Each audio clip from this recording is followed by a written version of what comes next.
What we're going to try and do now over the next sort of half an hour or thereabouts is just to sort of tease out a little bit more of, okay, we've done a taster, which has been great, but what in reality, what's the impact of actually having taken these resources and used them in our particular context or our settings? And so each of our panellists, I'm going to get them to introduce themselves in just a few moments' time. They've taken these resources and they've used them.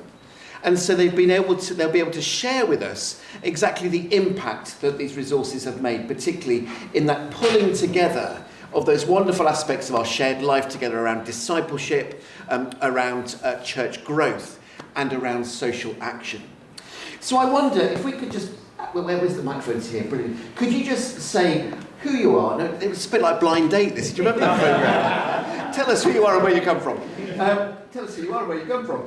Yeah, hi, I'm Anthony. I'm a church warden at Church on the Corner in Islington, and we meet in a converted pub.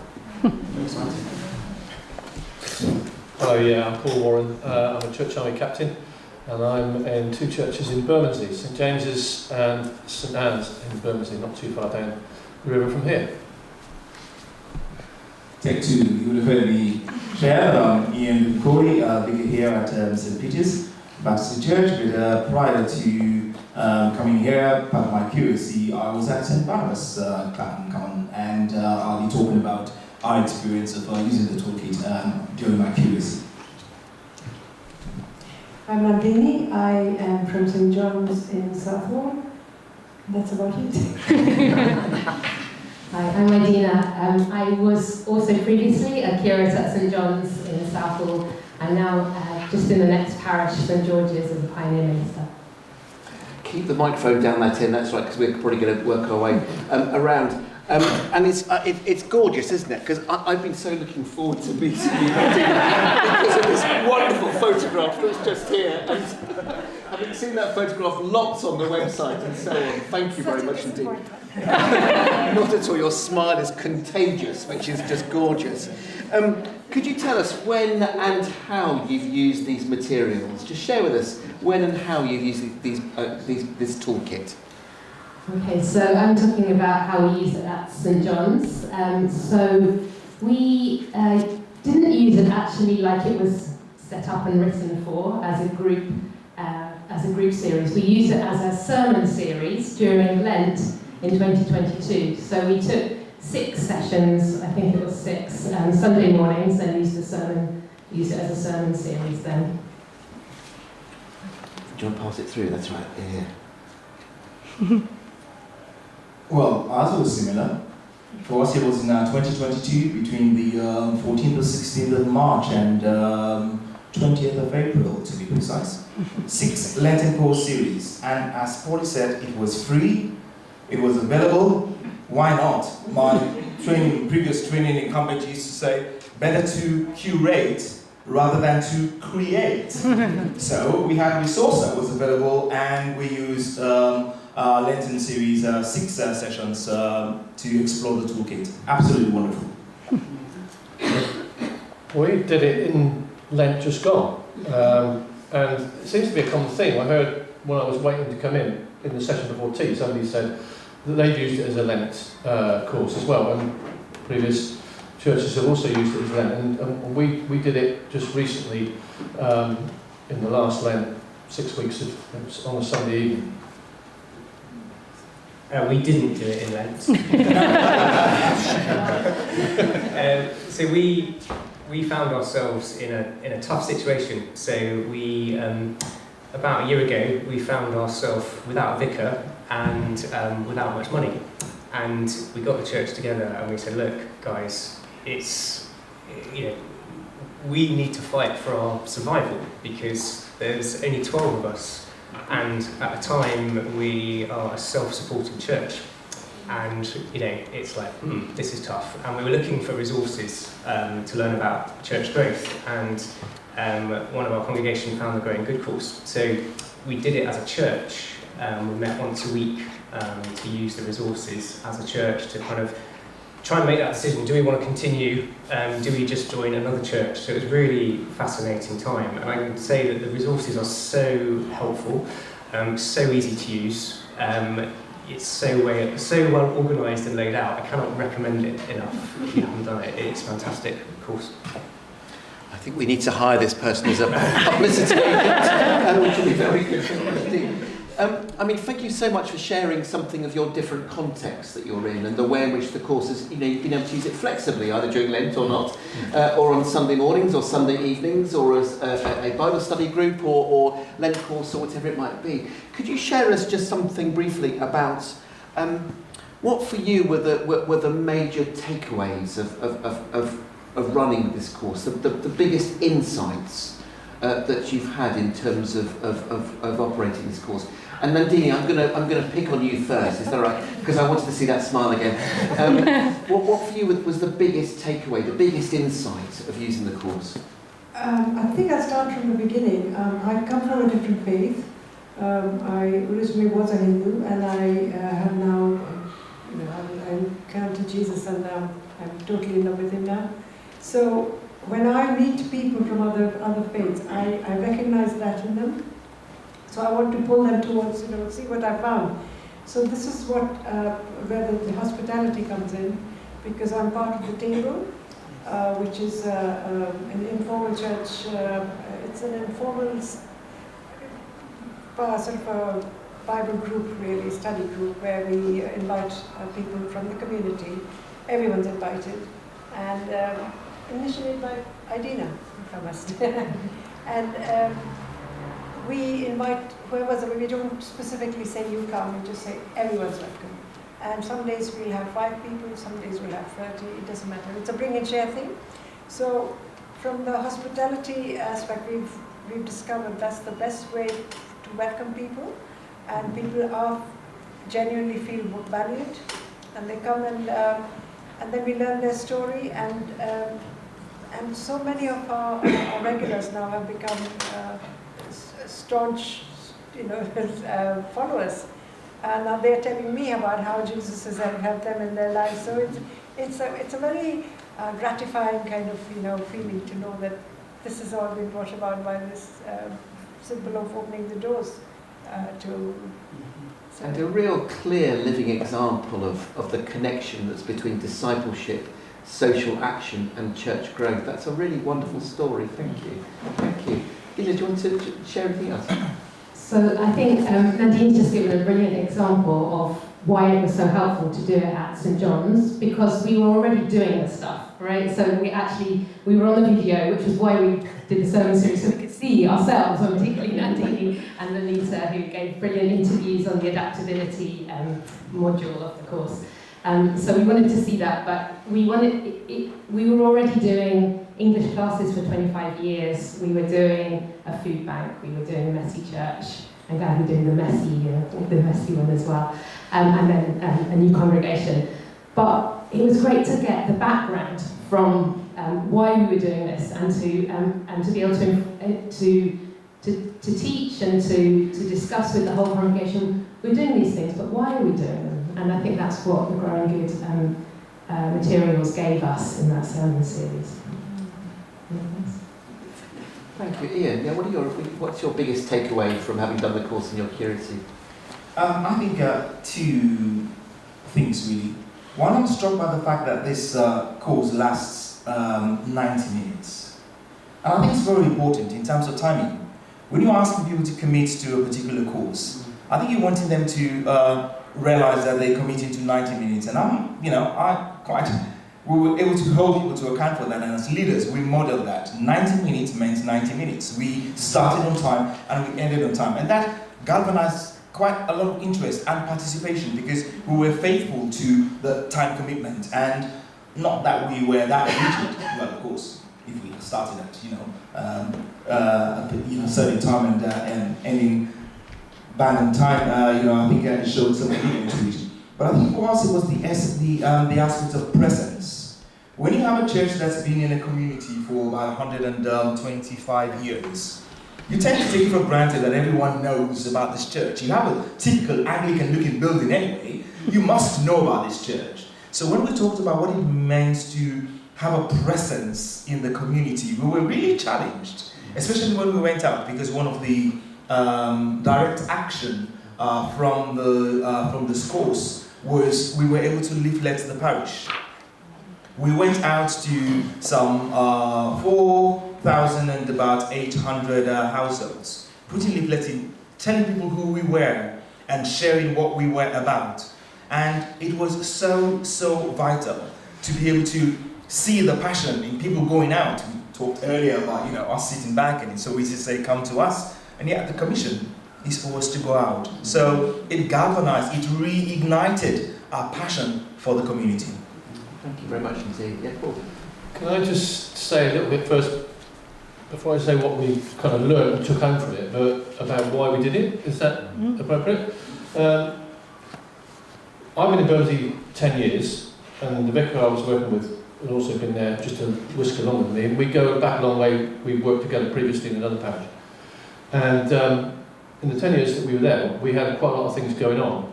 We have a cafe, we have a fresh expression of church of an evening, and we've got successful toddler groups and things like that going on. So we're making quite a lot of inroads into the community in a come to us kind of way. And in December, our incumbent moved on to things higher, shall we say. No, he didn't die, I don't mean that. A diocesan role, shall we say. And so that left me on my own to be sort of running and managing the vacancy. And in parallel with that, we were looking at the parish profile and shaping up what we needed the future to look like, and what we felt God was saying we needed the future to look like. And so I thought that actually to get people to start thinking about what we could do outside of the church, and also to encourage people to be quite enthused, ready for when the new incumbent lands, so that we can all hit the ground running. One of the things that we found, particularly since COVID, that it was very difficult to get people to volunteer for stuff, to run the cafe and to be on top of group duty and set up and break down and all these kind of things. And so we felt that it would be a good thing to do to try and get people to focus on mission and doing stuff. So we decided to run Growing Good during Lent. And to be fair, despite all the publicity I gave it, there were a number of people that came thinking it was going to be a fairly reflective Lent course, which clearly it isn't. And they kind of dropped off as the time went on, after about 2 or 3 weeks. But the folk that stayed, I think one of the things that we really learned was, well, two things. The first sessions, the presence in the community and perseverance.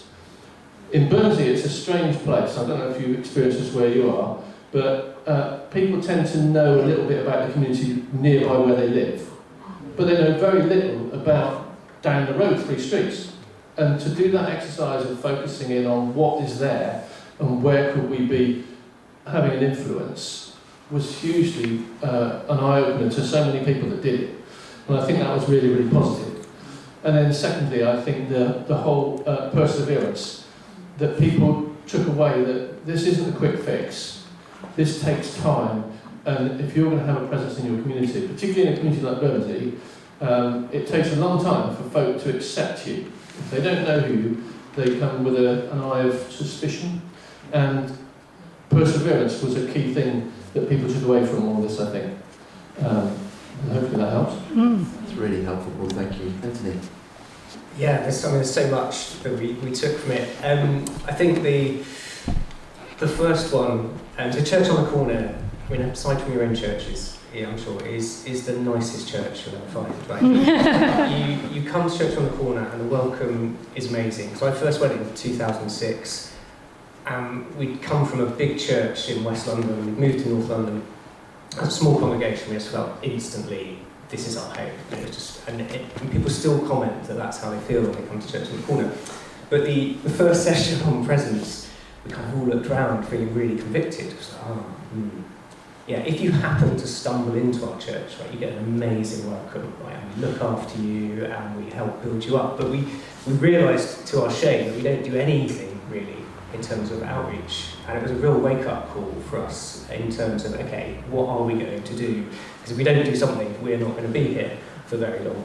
And I don't know if you covered it earlier, but there's some amazing resources as well, very good on statistics, on need and stuff in your individual parish, which is just amazing. So we're able to look at that and go, okay, these are the major needs that need to be addressed. How can we work around that? And it basically gave us helped us as a church build a vision for what we wanted to do and where we wanted to grow. So it was really, really, really helpful.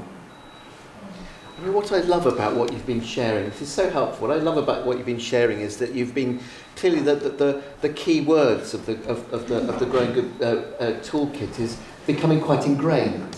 You've just been sharing all sorts of words about hospitality and presence and perseverance, and it's something that we live, isn't it? It's not like a course that we put on. It's a course that we can live and we can inhabit. And I also love the fact that each of you have shared something about the individuality of your contexts. And it's just a reminder, as we heard in the theology bit earlier on, about, Jesus became a human being, which makes our context really important. And, I just got this lovely phrase in my mind, which is the fact that, God delights in your context. And God delights in you. And we can see the way in which these resources, this toolkit, has helped us to live and understand the fact that God delights in the people that we are called to serve, and so on, using those extraordinary words that you've just been sharing. Now, the big question for me is of course, is it just hot air? Or actually, does it have an impact? That's my question. Who wants to go first? The impact of running the course. Yeah, no, I'm happy to go first. So we've been in a tough situation, and we're small, and we're, the church is short of money, right? And we had a meeting with our archdeacon, and essentially, he was saying, I think we need to close you down, because you've got a building, the church needs more money, we've got another church in our parish that's got a huge amount of building work needs done, and there's not many of you. And we just looked at him, and I was like, I thought I could just been kicked. And so we said, well, don't we get any say in this? And so he challenged us to put a plan together. So we put what we called a harvest plan together. So we did a 3-year plan on how we think, we're being called to be kind of salt and light in our area and to try and grow our congregation. It was all based on the learnings that we kind of discerned through doing the Growing Good course. And we presented it, and we spoke to our kind of main parish minister, and she was very supportive, but I found out afterwards, she's like, I can't believe they're suggesting that we should get a full stipend, because we're a self-supported church, and here we are asking for more money. And anyway, long story short, several meetings, the diocese agreed. So they've given us a full stipend to hire a minister to back our Growing Good growth initiative, which is, we're just still so excited and feel so blessed because of it. So God has really worked already through it, and I'd love to come back next year and tell you how it's going. What a beautiful story in terms of just reminding us that actually it is provision that follows vision. Yeah. It's the vision that comes first. And if it helps us shape that sort of sense of vision by using these materials, then this is extremely good news. Paul? I'm really inspired by what you've said there, and I've almost forgotten the question, I think. Should we have allowed you to go first? Your takeaway. Takeaway? What takeaway? The impact, that's right, that's where we're going, For us, I think, what it has done is it's challenged the people that came on the course to think very seriously about going out and doing more things. But where we're actually at the moment, I think people felt, we need to just be on pause, because we are waiting for the new incumbent to come, and we need to look at a mission action plan when a new incumbent's with us, and be able to then unpause and get going. But also, I think people felt that actually there's very few of us that really were enthusiastic enough and keen enough and persistent enough to keep going through the whole course. And so we've got these great ideas and yet very few people to try and see them through. So I think that's the honest take-home that we've got from it. And we hope that when the new incumbent arrives in due course, we'll be able to sort of reignite the enthusiasm to get more things going on outside of the church. Whereas we've got all these initiatives going on inside, which is great, but we want to get out. That's what would be my desire, really. So that's what I think we took away from it. Thank you very much indeed. Again, there's also these questions there about leadership, isn't there, that we're hearing in terms of these responses. Really, really, really grateful. Ian, how about you? Pass. No, of course not. Two things. I mentioned something about the leafleting and stepping out. And it wasn't just putting leaflets through various letterboxes. We used the opportunity as well to pray for each household. We used the opportunity to try to have encounters with members in the community. And 2 months later, when we celebrated the late Queen's Jubilee, we had people who turned up even though they were uninvited. They knew there was something happening. They had that previous leaflet and they had checked on the website in terms of finding out what was happening. So we had that. I wouldn't say we saw numerical growth, I think I'd be lying, but who knows. One of the things that was a very clear outcome was the revitalization of sort of a Thursday women's group. It was almost a dying a death. The leaders had actually felt they had had enough. They threw the towel in.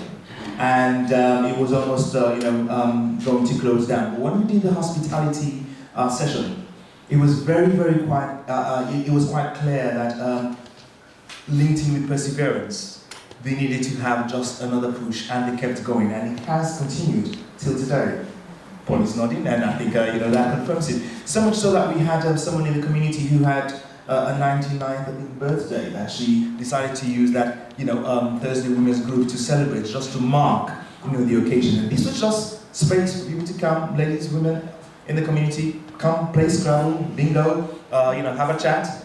So natural, but that social interaction was so vital. So it gave life, gave impetus to the Thursday Women's Group. That's so exciting to hear. Very good. Nadine, don't pass the microphone on. On the subject of leadership, Idina was the founder member, so to speak, of the table that I'm part of. I was just an ordinary member there. And one by one, the leaders are sort of dropping by the wayside. Idina was called away to greater things, and so were 2 other members, which only left us with, there were 6 of us, so there was only 2 of us left. But I said 2 of us, I wasn't part of the, and so we just felt there was a responsibility towards what we were doing. And so I was reluctantly, on my part, I was asked to, step up. And I just thought, why me, Lord? I mean, I'm nothing, I don't want to. But this voice, this thing just said, no, you have to keep this up. And so the perseverance of it, I said, okay, fine, but I'm not going to be any good at it, I'm just telling you right now. But amazingly, it's all that the people, everyone just wants to be valued, people want to be respected, it's all everyone asks for, and prayers. So that's what we're there for. And I've discovered that since I've joined that, holy leadership team, reluctantly again I say, I found that if on a day I'm not, or Dave, who's the other person, who's not available, or we can't hold it on the Friday, the tragedy, it's like tragic almost, because people are like, when are you having it? Why can't we do it? We'll do it in this day. We don't have to have it here. We can have it somewhere else, but let's do it. So it's that vital. This is what I've discovered. So I do have a part to play, and that's so important for me to understand for myself as well. That yes, I have a part to play, and God has put me there for a reason, and for whatever reason is, which I haven't discovered yet. I think we've all discovered it. But yes, so it's a very valuable lesson for me, and also for me to understand, because a lot of the people from the community that are newly coming into this congregation are people like I used to be. I've had a lady come up to me and say, I pray to Jesus as well, but I also pray to my other God, which is what I used to do. I used to pray to all my hundreds of gods, and then Jesus was part of the 100. And I thought, this is it. I mean, I'm not doing anything wrong. And I discovered I was wrong. And now I'm having someone come and speak to me and say, this is what I'm doing. Aren't I doing it? It's fine, isn't it? Because I'm still praying to Jesus. And I have to be sensitive, because I know someone was sensitive with me to explain the difference, and that's how I am where I am. So I have to be sensitive with them as well and say, no, this is not quite the road you should be going on. So this is the kind of things God puts in my path, and I think, yeah, I understand how you feel. I know what you're talking about. I know, it's amazing. It's just... So I think when we did the sermon series, it came at a time coming out of COVID, and people, as we've been hearing about, people had, a lot of our things, our community ministries had to stop at that time. People were pretty low in energy, didn't know whether they wanted to step back in. But this, I think this Growing Good series encouraged people, like Nandini was saying, to actually take that step up and say, yes, I can do that, and particularly as myself and another key member of the congregation step back, that they, having done this, had this sort of teaching, it's like, oh yeah, I can do this thing. It may not be a massive step I have to take, but I can do something to be a light, show God's presence in this community. Yeah. For those of you who offered this as a Lent course or something similar, what kind of uptake did you see from your churches for that? And I'm presuming we don't mean the Sunday morning sermon slots and things, is that right? Yeah, offered it as a sort of standalone course. Thank you, yeah, Ian. We had 14 participants, and that was excluding the leaders. And what was so marvelous about those 14 participants was that we had inclement weather on, I think, 2 particular Wednesdays, and it was absolutely encouraging that they still came out and we had a wonderful session.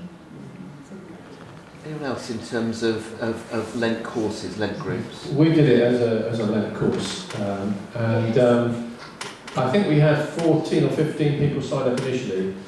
We lost 2 or 3 that, as I said before, thought it was going to be more reflective, sort of in a traditional style of Lent course. But then the majority of the people stayed the course after that and kept persevering with it. I think by the end we probably had about 10, something like that. So it was pretty successful in that sense. Hi, Darby. It was really interesting to hear earlier about the way in which this might, the sort of work of volunteers alongside work of churches, and I wondered if any of you, in maybe not in the Lent group, but have you had a sense that this course would be useful in using both with churchgoers or people used to doing Lent groups, and also perhaps with volunteers?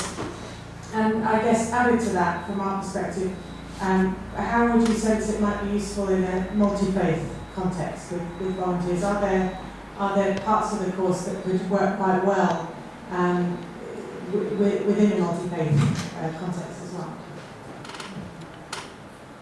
Dina, do you want to respond to that question? That face told me no, but we'll go with it. I'll go with it anyway. I'm not really sure how I can answer that, because we did it as a whole church, obviously, all together, and it was very focused around the reading of the word and coming out of that. We often split up into little discussion groups in the congregation, and I think that was helpful, but we were quite church focused on it. So I don't know if anyone else has got any thoughts about it. Ian, any thoughts? Just an immediate thought in the sense that the concept of love and doing good, being neighborly, I think could be embraced by other faiths and none, and it could be used that way in terms of the means by which you develop that level of interaction. You may need to be perhaps a bit could I say, you may need to think through using the scripture that actually goes with the passage, because it might be difficult to understand or to be able to share from. But I think that there are other principles that could definitely be embraced, and that's interaction of working in a community. I'm only saying that because very recently I took part in a discussion in a community with the Ahmadiyya Muslim faith group, and they were talking about peace, and I was so keen to be part of it and to work with that group, because peace is something we all aspire to and we aim for, and we were talking a similar language. Thank you. So we don't know. I don't know of anywhere that have used it in an interfaith context or with volunteers who aren't already sort of members of the church. But certainly the themes, I think, lend themselves to using in that way.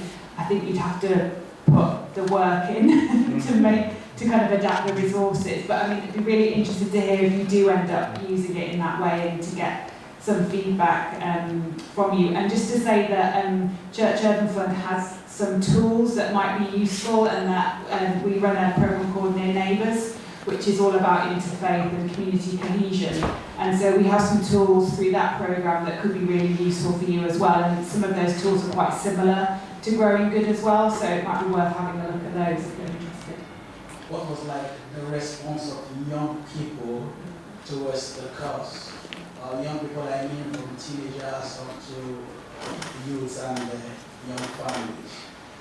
What was their response towards the cause? In terms of attendance.